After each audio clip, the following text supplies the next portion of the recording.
ఇప్పుడు మీరు విన్న సౌండ్ అసలు ఇంపార్టెంటే కాదు. కైరోప్రాక్టిక్ అడ్జస్ట్మెంట్ చేసినప్పుడు ఈ క్రాకింగ్ సౌండ్ అనేది వస్తుంది.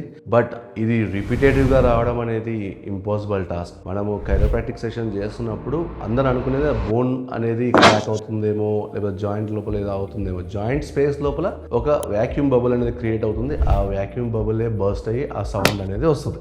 అది తప్ప ఇంకా దాని లోపల ఇంకా పెద్ద ఇంపార్టెన్స్ అనేది ఏమీ లేదు. సైకలాజికల్గా పేషెంట్స్కి చాలా సూదింగ్ ఎఫెక్ట్ ఇస్తుంది ఆ సౌండ్ విన్న తర్వాత. బట్ దాని ఇంపార్టెన్స్ ఏమి ఉండదు.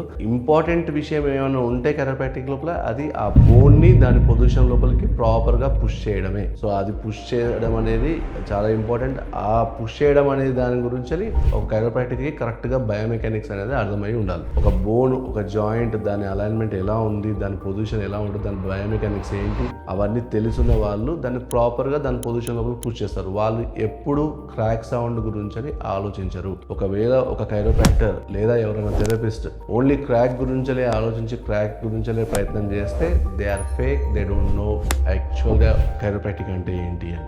Beware of all those chiropractors. మేము కైరోప్రాక్టర్ అని చెప్పేసి ఓన్లీ సౌండ్ మీద ప్రాక్టీస్ చేస్తారో వాళ్ళందరితో కొంచెం జాగ్రత్తగా ఉండండి. ఒక సర్టిఫైడ్ కైరోప్రాక్టర్ దగ్గరికి వెళ్ళడానికి ప్రయత్నం చేయండి. Thank you.